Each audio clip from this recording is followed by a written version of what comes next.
Welcome to TLC Connections, the podcast where educators, counselors, coaches, and community leaders come together to inspire change, one connection at a time. So Julie, here we are, the inaugural episode of the TLC Connections podcast. So it's a long time in the coming here. It's been, we've been working on this for over a year now. And so finally here. So what do you think? It's amazing. I'm so excited. I can't believe it's really happening. Yeah, finally, after all this talking and planning and implementing. And so let me just introduce for those listening in for the very first time what TLC Connections is all about. And we'll talk about TLC first. TLC is an acronym. It stands for the Lincoln Center for Family and Youth, which is where we both work and have been at for many years now. The Lincoln Center for Family and Youth is a social enterprise founded in 1970. And as you know, we've been doing education, coaching, and counseling in the community in the greater Philadelphia area for decades. And we have now expanded out into other states as well and other areas of Pennsylvania, which is it's a really exciting time to be part of TLC. TLC also is an acronym that represents our vision, which is transforming lives and communities, one moment, one choice, one connection at a time. And that leads into the second word of this podcast, TLC Connections. And so the word connections and choices shows up a lot at the Lincoln Center. It shows up in our vision statement.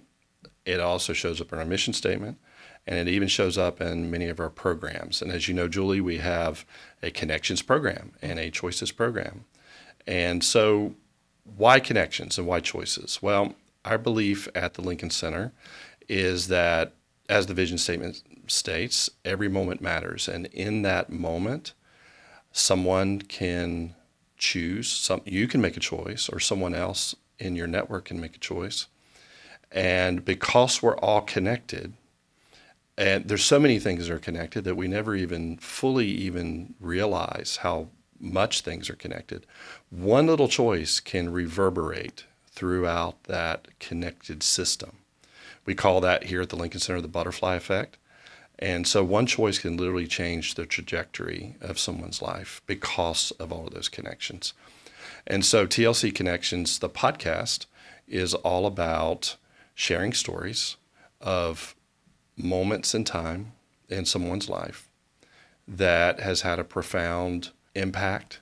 And when looking back on it, you see how that one choice through these series of connections have literally transformed that person's life or transformed the community. Mm-hmm. And so that's what it's all about. And so over the next few weeks and months, we'll be launching multiple episodes where we have a guest speaker.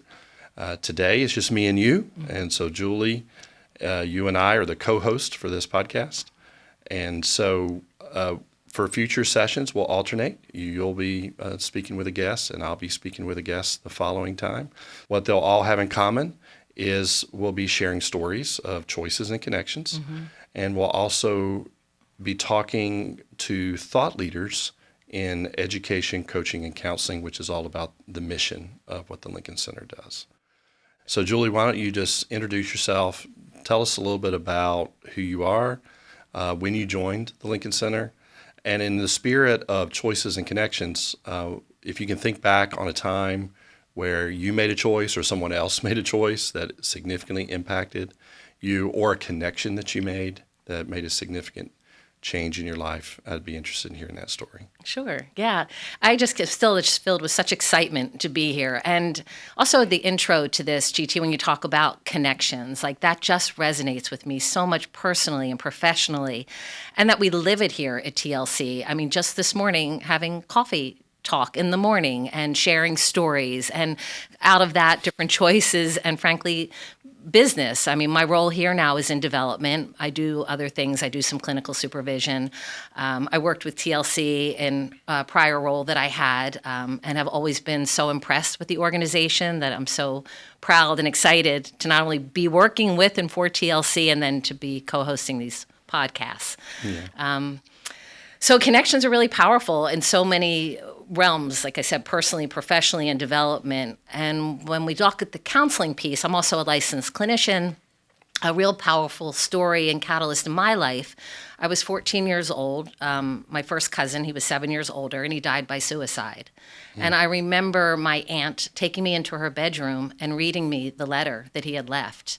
I was in 8th grade. It was really powerful, the way my cousin conveyed how much he was suffering in silence. Didn't know about depression then, and you didn't really talk about it as many years ago. People that can't see me, or just listening, an older person, and this was quite a while ago, and it was really, just really obviously had a huge impact that led me into the world of counseling, and I've worked with kids and families most of my career. Wow, that's, I haven't heard that story before. Yeah. That's pretty heavy for an 8th grader. How did you process, do you remember how you processed it? Not really. And I have the memory is so crystal clear sitting on my aunt's bed as she read me the story. She called me into her room. It was just the two of us that shared that story. I didn't really talk about it, especially back then, a lot more stigma around depression, certainly around suicide. It was just really powerful, and probably not till like high school, later on getting exposed and looking at different career options. When I reflect back, that had much more of an impact. It just sat with me and didn't really know what to do with it, which is also great. A part of our mission in working in TLC is kind of making the implicit, explicit, talking about these things. And we'll get into that, having a branch of services now in our wellness center. So it's just so exciting to be part of this, and has always gravitated. Yeah. Well, I have heard a story before about your grandfather. Would you share that one as well? Yeah. Yeah, I guess it's pretty, frankly, depression runs in my family. And that was the difference. My mother's father, again, in college, I went to visit him in a psychiatric hospital. He was a really well regarded, brilliant attorney, one of the first attorneys with the Food and Drug Association, and suffered, again, terribly from depression. I didn't know. I knew he was really irritable, but didn't understand. I was probably 20, 21, and he had ECT treatment, electric convulsive therapy. Saved his life. So I'm sure part of that bookend from my cousin as a young teen to early 20s, and you can't see depression and just people suffering in silence, and have been privileged my whole career, I think, to work and support people that... Do you recall, those two as you reflect back on those two stories, can you recall when in your mind you either decided or started thinking about pursuing a career in mental health?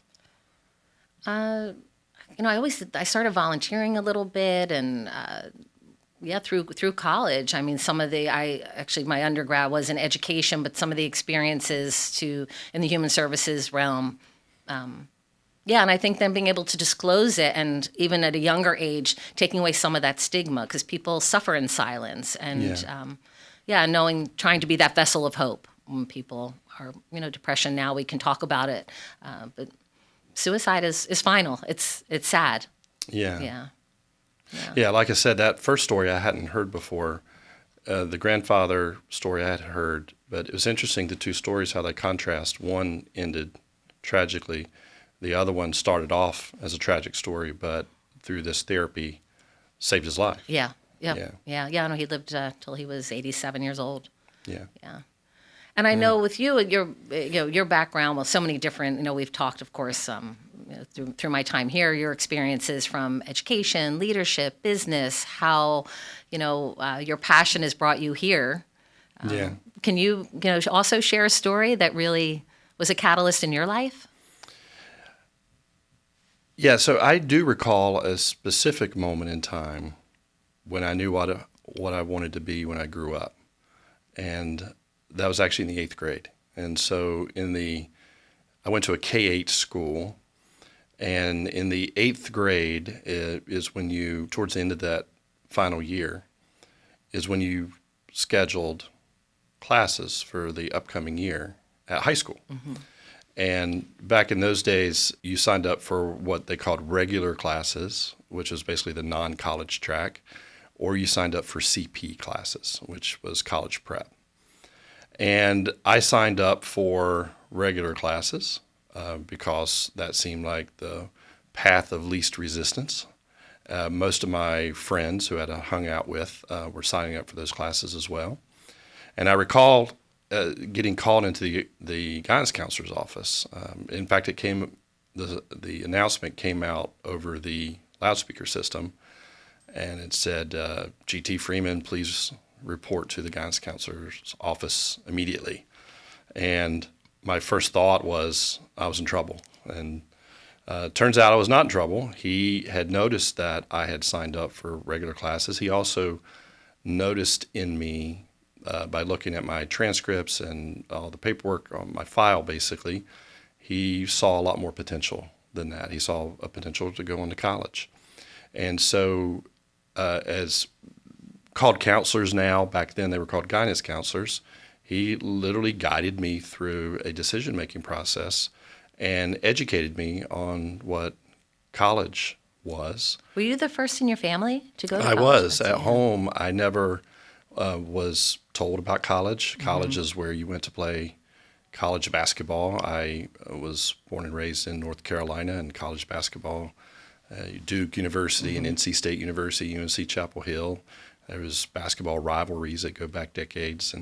And so when I thought of college, I thought of college hoops. I didn't really think of anything else because of my upbringing and my family. None of them were college educated. And so this guidance counselor spent time with me and not only convinced me to go to college, but actually guided me into a specific path. He noticed that I had high aptitude for science and for math, and he educated me on the field of engineering. And he described what engineers do, and I thought that sounded really cool. And I decided in the 8th grade I wanted to be an aerospace engineer. And you had no idea what an engineer was then, given your background. Did you have engineers in the family? No. Or No, no understanding at all Right. until that conversation with the guidance counselor. And so from the 8th grade on, I had a mission. I was going to become one day an aerospace engineer. And 4 years later, I went to NC State and pre-declared aerospace engineering as a major and graduated as an engineer. Then you might be asking, well, how did I get into education? I was just going to ask that. So the same time that I was pursuing this science and math journey, I had a deep passion just for learning in general. So I was interested not just in science and math, but I was interested in everything. And so I was a good student. I loved learning. I had a passion for education. And there was another teacher in high school that also took interest in me. He happened to be the math teacher. And he asked me to stay after class one day and to help him tutor a student that was struggling. So there was one particular student that was really struggling with math. He had attempted to help this person, but he had other people too. He had multiple responsibilities there. And he saw in me a love for math, and B, a potential gift for teaching. And so he asked if I would tutor the student. And long story short, I ended up tutoring this person for 3.5 years, halfway through my freshman year, all the way to my senior year. And at the end of my senior year, this teacher affirmed me by saying and observing that this student that I had mentored had done very well. He said that I had a natural gift for teaching. And of course, as an adult now, I now know that learning and teaching are two sides of the same coin. And so if you love one, you typically love the other. So I love being a student, but I also love being a teacher. And of course, the old adage goes that the best way to learn something is to teach it.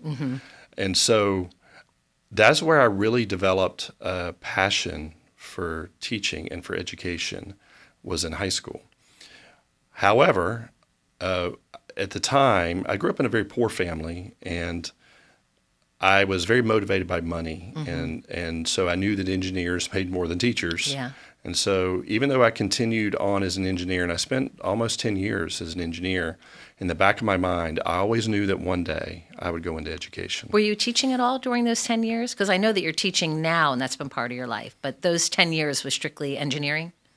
Yes, Yeah. engineering. And then I went back to school to get my master's of business. And with a master's degree, you're able to teach at the higher education level. So as soon as I got my MBA, which was about 10 years later, I had an opportunity to teach a business course at UNC Greensboro. And so that was the year 2000.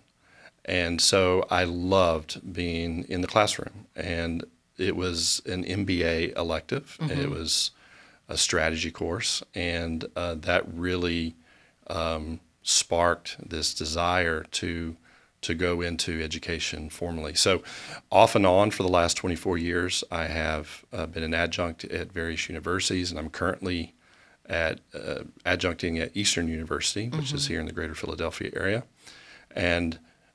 But I officially moved out of engineering into business, and then out of business and banking in particular into education back in 2011. So 13 years now I've been in education. And then ultimately how to become, CEO here. It's such different roles. I know a little bit, you had mentioned, we've talked about being a headmaster at a school and your business career to run the nonprofit here, our social enterprise, and what you've done. Yeah, I've had a couple of opportunities early in my career when I made this transition into education. I had an opportunity to work with upper middle class and affluent families who could afford to pay a tuition. And so I had the opportunity to be the leader of a private school. I did that for a few years, but then immediately afterwards, I had an opportunity to work on a federal grant that worked with disadvantaged, underserved children in a different state. It was, in fact, in the state of Alabama. And I had an opportunity to work in some of the poorest areas, the most neediest areas, and work on this very impactful federal grant that helps first-generation college kids go on to higher education. And that really appealed to me because I was one of those kids. I was one of those kids that grew up in a very poor home, but also a very economically depressed area. And so that really resonated more with me and the core of who I am rather than the private school. And so after 3 years in the private school, I have been working with the underserved communities ever since. And that's really where my passion is. And I had an opportunity to join the Lincoln Center 7 years ago. And what I love about this organization is its mission. I, for the first time, probably in my entire professional career, the mission of the organization aligns with my own personal mission. And so that's so interesting because I met you 7 years ago when I was working, for a school district, and what we partnered with was the Gear Up grant. So your passion and your reputation, which I had heard before we met, that these Gear Up grants that are really competitive, that was a passion of yours and something that you had success with, again, to support first-generation college kids. So it's neat how it all kind of ties together. Yeah.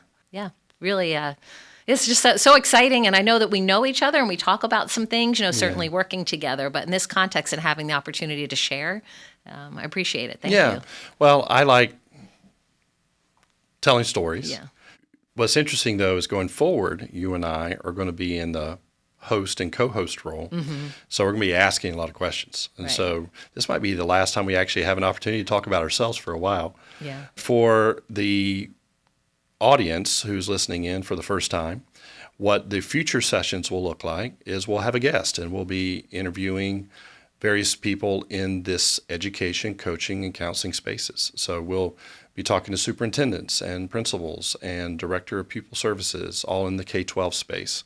We'll also be inviting in social workers and counselors and psychologists and psychiatrists. And I'm really looking forward to really digging deep into education trends and counseling trends and mental health and behavioral health. And so it's going to be an exciting time as we continue this on. Sure will. Yep. All right. Julie, thank you. Thank you, GT. And until next time. Sounds good. TLC Connections is supported in part by the Lincoln Center for Family and Youth. Through education, counseling, coaching, and consulting, we empower people to make positive choices, meaningful connections, and transformational change. To learn more, visit thelincolncenter.com.